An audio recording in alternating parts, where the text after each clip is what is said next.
Donc je m'appelle Bruno Haré, je suis natif de l'Orne, comme votre président. J'ai fait un CAP BEP et j'ai travaillé chez un artisan pendant 6 ans. Et tous les 5-6 ans, j'ai changé d'entreprise. Et à 40 ans, j'ai monté donc mon entreprise, voilà, donc Aredeco.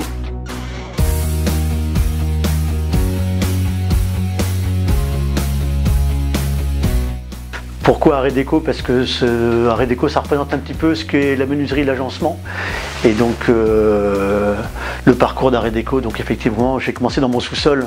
Et puis j'ai eu la chance de rencontrer des gens qui m'ont fait confiance. Aujourd'hui, on est 47 salariés, CDI, je dis bien. Donc ça veut dire qu'avec les intérims et les sous-traitants, on est à peu près une petite soixantaine, pratiquement en permanence. Comme vous l'avez vu un petit peu par l'intermédiaire du bureau et de l'atelier, on fait de la création et on fait tout de A à Z. Quand un client vient chez nous, il a affaire à un conducteur de travaux qui l'emmène jusqu'à la remise des clés. Donc le Covid, effectivement, ça a été une période assez compliquée pour nous, surtout au départ. C'était assez nouveau et il fallait qu'on mette des choses en place parce que, comme je disais tout à l'heure, que nous, c'était important de continuer de travailler parce que les aides de l'État, c'est bien. Ce qu'ils ont fait, franchement, c'est quand même très très appréciable pour beaucoup.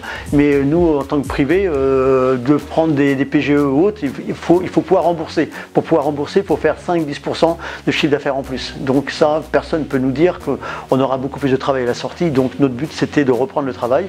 Donc on a commencé par le volontariat. On avait de la chance d'avoir un carnet de commandes assez important. Donc à l'atelier, il n'y a pas eu trop de difficultés.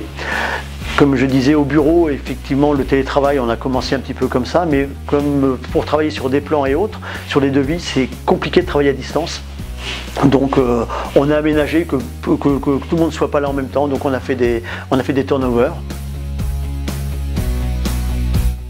Donc moi je suis tombé dans le sport tout petit parce que je suis d'une famille sportive et donc j'ai joué au foot pendant un paquet d'années, depuis tout petit jusqu'à j'ai fait de la course à pied, j'ai fait du vélo, donc et je suis un passionné de sport, le sport en général, hein, donc je m'arrête pas forcément au foot, loin de là. Et donc pour faire du sport, on sait aussi que ça coûte un petit peu de sous, il faut de l'organisation et les sponsors aujourd'hui sont hyper importants. Donc moi j'en ai un peu profité pour faire du sport. Donc à partir de là, aujourd'hui en tant qu'entrepreneur et en aimant le sport, on doit rendre ce qu'on nous a donné un petit peu, ce qu'on m'a donné. C'est à cause de votre président, donc non mais je connais la MOS depuis un paquet d'années pour les avoir affrontés par l'intermédiaire du stade en football et j'ai trouvé que c'était un club qui est relativement convivial et qui vit vraiment très bien. Puis Thierry, pour ne pas le nommer, effectivement on s'est croisés dans plusieurs animations on va dire, et puis le courant est bien passé, donc quand le courant passe bien entre deux personnes c'est beaucoup plus facile pour intégrer. Et puis je connais aussi les valeurs de la MOS, donc quand on parlait de l'esprit MOS tout à l'heure, c'est quelque chose qui est bien marqué, même quand vous êtes dans le fin fond de la Basse-Normandie. Donc quand on parle de la MOS, on sait que c'est un club qui a une réputation et qui apporte énormément au niveau aussi social. C'est un très bon club de quartier. Donc voilà, et donc j'ai trouvé que ça pouvait aussi correspondre avec mes valeurs. Voilà, tout simplement.